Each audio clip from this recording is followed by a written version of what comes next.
Hey, what is up guys? Welcome back to a brand new video on the goddamn internet. And today we're gonna be talking a little bit about Matthew Pines, guys, okay? And Matthew Pines has been a significant individual in the ufology community, and he has quite the take on how Bitcoin and UFOs connect to each other, and he thinks it's somehow related, right? So Trump has recently been pushing so hard for all these declassifications, and at the same time, and on the same agenda, is pushing Bitcoin out there and declassifying UFOs. So there's that connection, and does it go deeper? We're going to be talking about it. So make sure you subscribe, notifications on, like, comment, share. That helps the absolute most. And without further ado, get ready because today is quite the banger. Okay, so watch till the end. Best parts are there. Today, we're interviewing Matthew Pines, who's just taken on the role as Executive Director of a DC-based think tank called the Bitcoin Policy Institute, which is a non-profit that explores and researches the policy and societal implications of Bitcoin and cyber currency. But of course, that's not why we've brought him here today. In previous roles, he's advised the US government on national preparedness and emerging technology, and he's also served as Director of Intelligence for a geopolitical and cyber security consultancy. Guys, let's just take 1 second, okay, to wonder why the man who created Bitcoin is so mysterious, and there's been a lot of disagreements about who this is. What if the reason nobody knows who it is, right? Because it was done and shown by either an extraterrestrial or interdimensional entity, right? So imagine that shit. That's a twist, okay? Matthew studied physics and philosophy at Johns Hopkins University and went on to earn a master's degree with distinction from the London School of Economics. He's also been conspicuous in his commentary and analysis on the emerging UAP mystery. Is there a cover-up?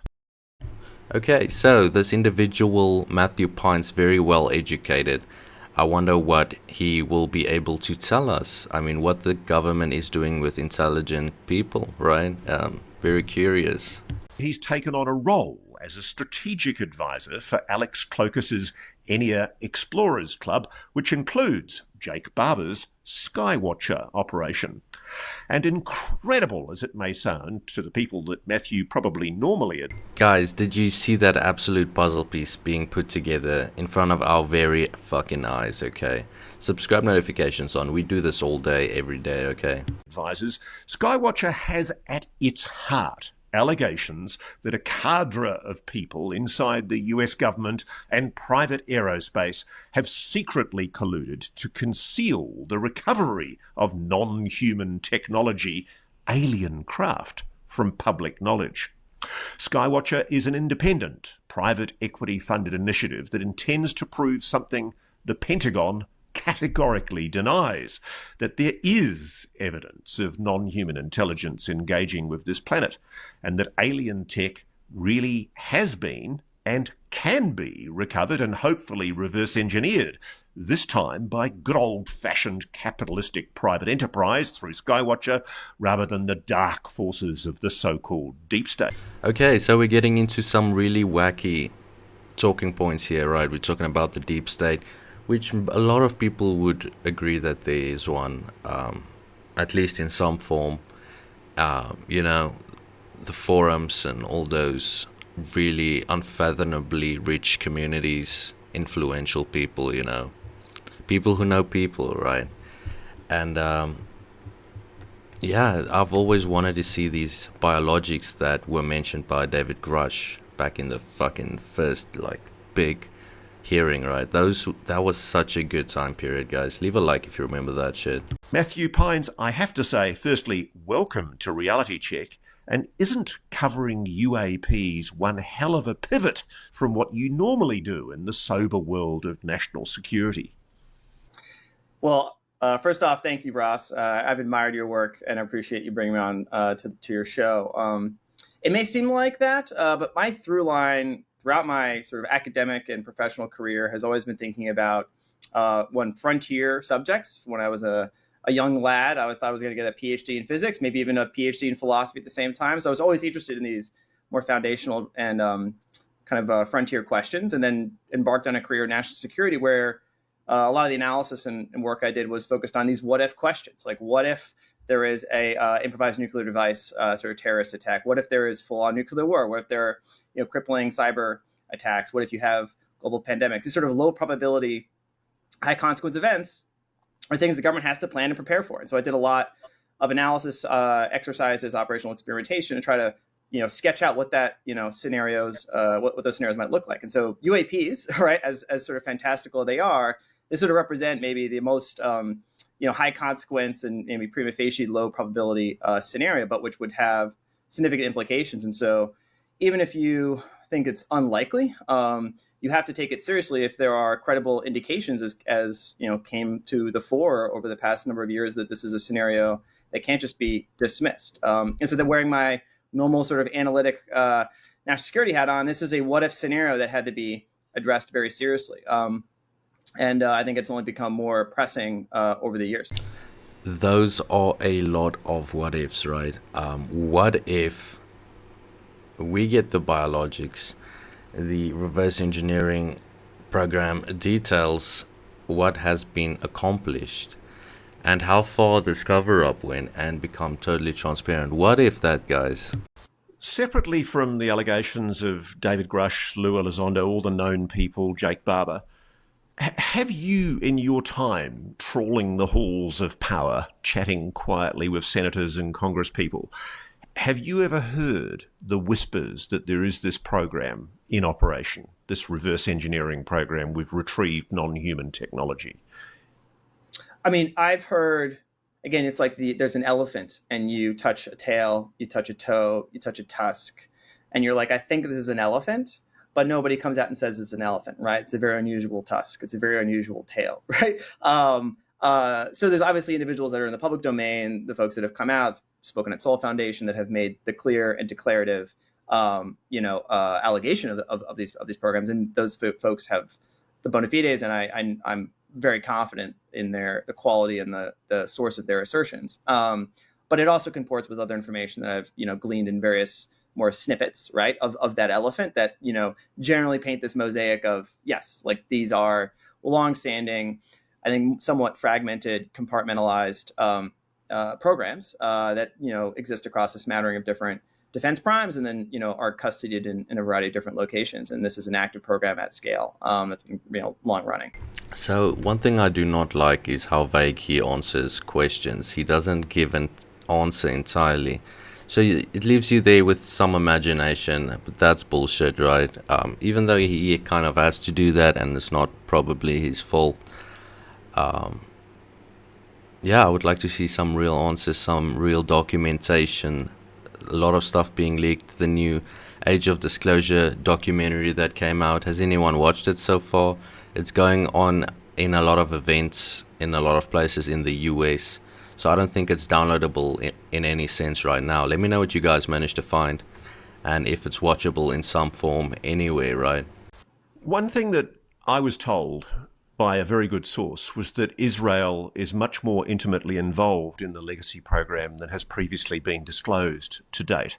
Have you ever heard any intimations of the Israelis being involved? I mean, well, there's the famous, sort of Haim Ashed book where he alleges that. I haven't heard anything firsthand about that. I strongly suspect it.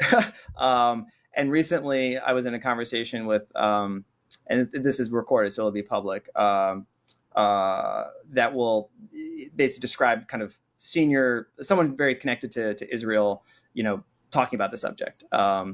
And it relates, in general to, what we think about, the Israeli military complex and how close it was to the U.S. Complex. And, we have embarked on kind of a sensitive relationship with Israel over the years, right? So let's just take 1 second to talk about this. Jesus Christ, right?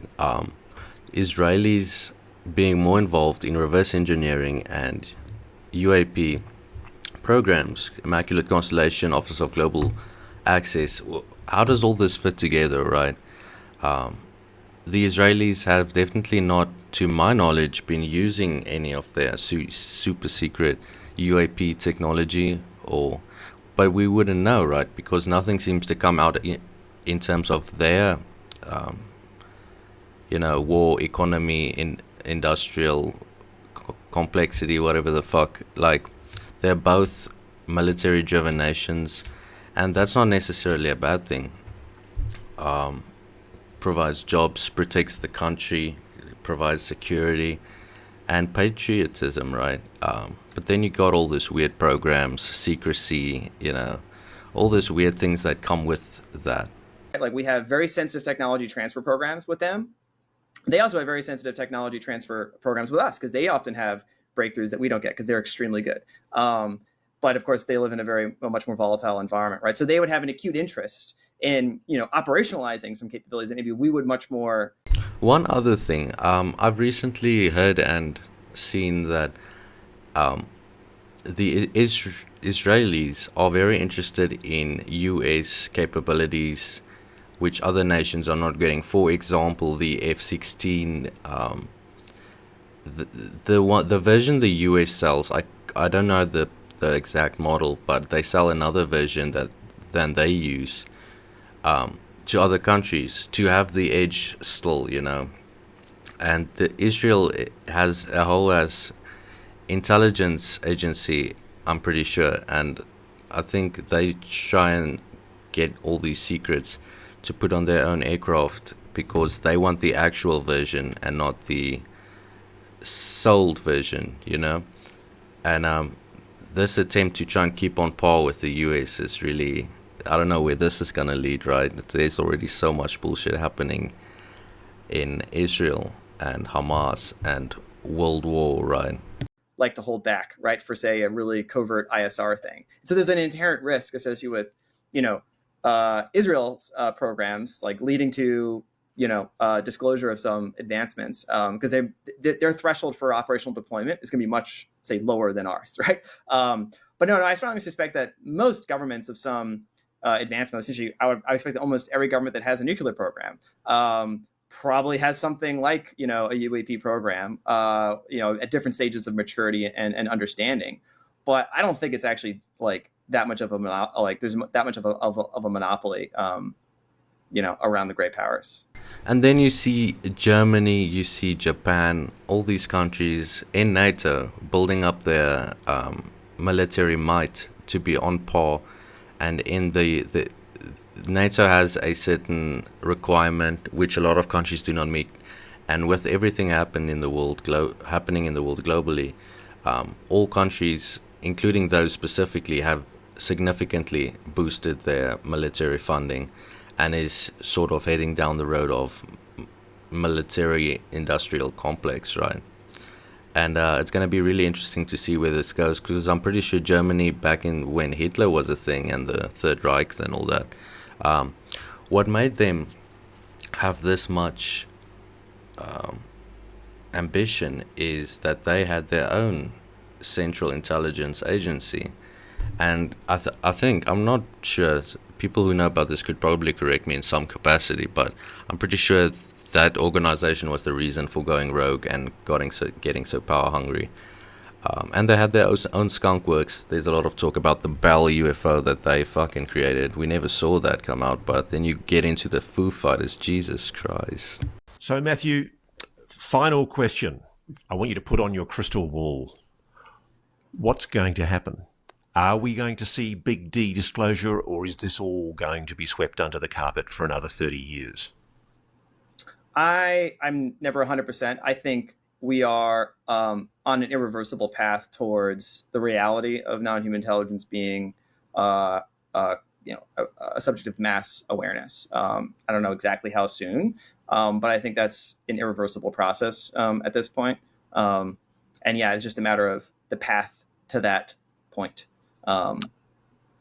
Yeah.